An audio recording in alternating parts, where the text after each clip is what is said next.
Time NBA All-Star and two-time All-NBA. Like anybody else, though, with this disease, it doesn't discriminate. And I struggled with it mightily. Would probably be about that, or either about, I guess, with the drugs and the things of that such. Study shows that 60% of NBA players face serious financial hardship within just 5 years of leaving the league. 60%. Imagine making over $100 million playing basketball. Private jets, luxury cars, mansions in every city. You're living the dream that every kid shooting hoops in their driveway fantasizes about. Then one day, it's all gone. Not just the fame, the money, all of it. These 7 NBA stars lost everything after retirement. And trust me, our number one on this list is so shocking. His fall involves multiple arrests, mental health crises, and a story that's still unfolding in 2025. But here's the crazy part. We're talking about NBA superstars who went from signing $100 million contracts to filing for bankruptcy. From championship rings to working at Starbucks just to pay the bills. These aren't role players. They are all-stars, championship winners, and one player who literally turned down $21 million because it wasn't enough to feed his family. So before you click away thinking this is just another rich people problems video, stick around. Because the patterns you're about to see, they'll change how you think about money, fame, and what really happens when the spotlight fades. Let's start with number 7. Coming in at number 7, we've got Kenny Anderson. And if you're wondering why a second overall draft pick who made $63 million is only at number 7, just wait until you see what's coming. Anderson was that dude at Georgia Tech, led them to the 1990 Final Four, got drafted second overall by the New Jersey Nets in '91, and was putting up 12.6 points and 6.1 assists per game over 14 seasons. Made the All-Star game in '94. This wasn't some bench warmer, this was a floor general who teams built around. But here's where it gets messy. 7 kids with 5 different women. Now, before anyone starts judging, that's not the problem itself. The problem was the financial planning, or complete lack of it. We're talking astronomical child support payments that would make your mortgage look like pocket change. Add in multiple DUIs, divorce settlements that bled him dry, and suddenly that $63 million went up in smoke. By 2005, he's filing for bankruptcy. The emotional toll was so heavy they made an entire documentary about it in 2017 called Mr. Chibbs. Your financial collapse becomes so legendary that filmmakers want to document it. But here's why Kenny's at number 7 and not higher. He actually bounced back. Coached at Fisk University from 2018 to 2024, survived a stroke in 2019, and seems to have found some stability.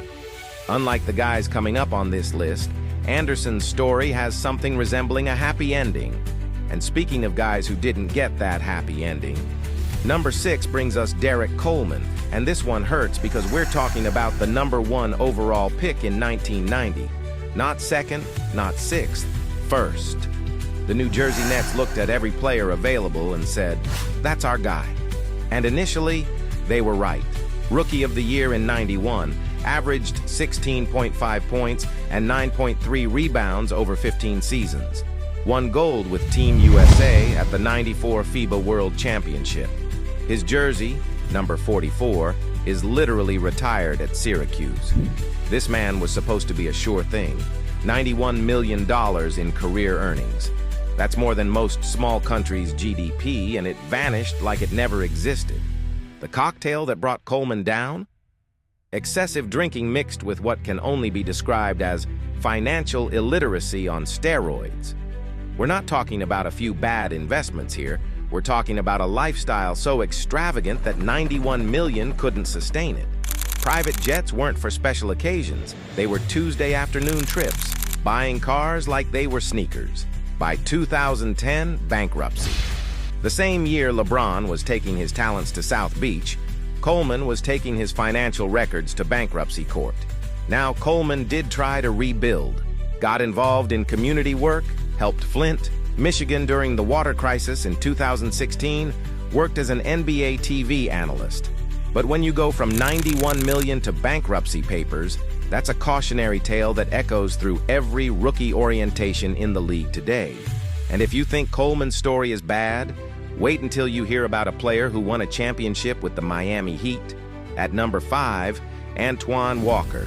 And this one's personal for Boston fans watching because this man was supposed to be the future of the Celtics. 6th overall pick in 1996, 3-time All-Star. Averaged 17.5 points and 7.7 rebounds over 12 seasons. Won that championship ring with the Miami Heat in 2006 alongside D. Wade and Shaq. Career earnings? $108 million. But here's where Antoine's story becomes a masterclass in how to lose everything. Over $800,000 went in on bad casino checks he could actually pay for. The real estate investments? Catastrophic. We're talking about a Miami mansion mortgaged so far beyond its actual value that when the market crashed, Walker didn't just lose the house. He lost everything tied to it. Legal fees from his gambling issues went through the roof, supporting an entourage of 70 people who depended on him for everything from cars to housing, and by 2010, Chapter 7, bankruptcy. He was reportedly broke to the point that he had to sell his championship ring, the very symbol of reaching basketball's pinnacle, auctioned off to pay creditors. But here's why Walker isn't higher on this list. He fought back. By 2013, he announced he was debt-free. Got a job with ESPN as an analyst. He's literally sitting courtside talking about the game that broke him financially and somehow found peace with it. That takes a different kind of strength. The next player on our list? He literally told the league that $21 million wasn't enough money. Number 4, Latrell Sprewell. And before we even get into the money, can we talk about the audacity of this man's most famous quote? The Minnesota Timberwolves offer Sprewell a 3-year, $21 million extension. His response? I have a family to feed. $21 million wasn't enough to feed his family. That quote became so legendary that it's still used as a meme 20 years later whenever athletes complain about contracts. But let's back up. Sprewell was nice with it.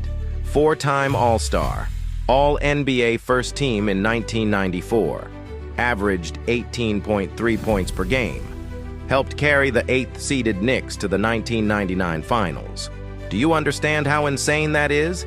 An 8th seed in the Finals. Then he took the Timberwolves to the Western Conference Finals in 2004. So what happened? Well, turns out when you reject $21 million because it's not enough, sometimes you don't get another offer. But that's just where the problems started. 2007, his $1.5 million yacht gets repossessed. Not sold, repossessed. They literally came and took his yacht. It sold at auction for $856,000, meaning Sprewell lost hundreds of thousands just on that floating money pit alone. 2008 to 2009, homes in Milwaukee and New York go into foreclosure. We're not talking about one bad mortgage. Multiple properties, multiple states, all gone.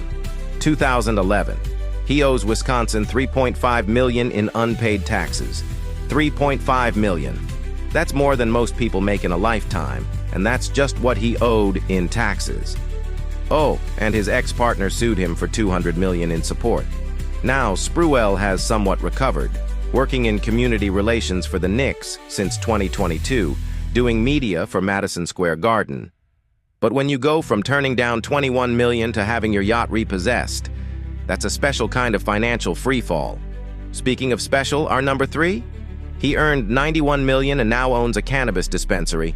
Number 3, the Rain Man himself, Shawn Kemp. And if you're under 25, go YouTube this man's highlights right now, because Shawn Kemp was doing things in the 90s that would break the internet today.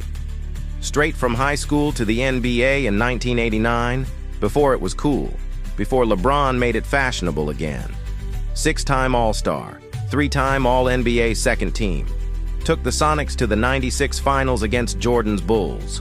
14.6 points and 8.4 rebounds. Career average doesn't tell the story. This man was throwing down dunks that made defenders quit basketball. $91 million in career earnings. But here's where Kemp's story becomes a cautionary tale about, let's call it poor family planning. At least 7 children with 6 different women. Now look, we're not here to judge anyone's personal life, but when you're cutting child support checks that look like NBA contracts themselves, that money evaporates fast. Then came the legal issues. Drug possession arrests in 2005 and 2006. Fast forward to 2023. The Rain Man was involved in a shooting, and just this past August 2025, he was sentenced to home confinement. Reports from 2022 said his net worth was nearly zero, from 91 million to nearly zero. How does that even happen? But here's the twist. Kemp's still fighting, owns part of Amber's Kitchen restaurant in Seattle, controls several venues in the city, and get this, opened Sean Kemp's cannabis dispensary in 2020. The Rain Man went from dunking on people to selling them legal weed. That's a pivot nobody saw coming. Our number 2, though, he went from NBA All-Star to Starbucks barista. Number 2, Vin Baker. And this might be the most inspiring and depressing story on this entire list. 4 consecutive All-Star appearances from 1995 to 1998. That's not a fluke. That's dominance. Averaged 15 points and 7.4 rebounds over 13 seasons. Recorded a triple-double when those actually meant something. Around $100 million in career earnings. But Vin Baker had demons that money couldn't fix. Alcoholism and depression. A combination that's destroyed more lives than we can count. But when you add $100 million to that equation, the fall is just that much more spectacular. Lost over $100 million. Not earned and spent, lost. Failed businesses, substance abuse treatment, investments that went nowhere. His 10,000 square foot Connecticut mansion foreclosed and auctioned for $2.5 million in 2008. But here's the image that stops everyone cold. 2014. Vin Baker, 4-time NBA All-Star, is working at a Starbucks. Not owning a Starbucks franchise, not investing in Starbucks corporate. Working at Starbucks. Taking orders, making lattes, mopping floors. A man who once dominated NBA courts was asking if you wanted whipped cream on your Frappuccino.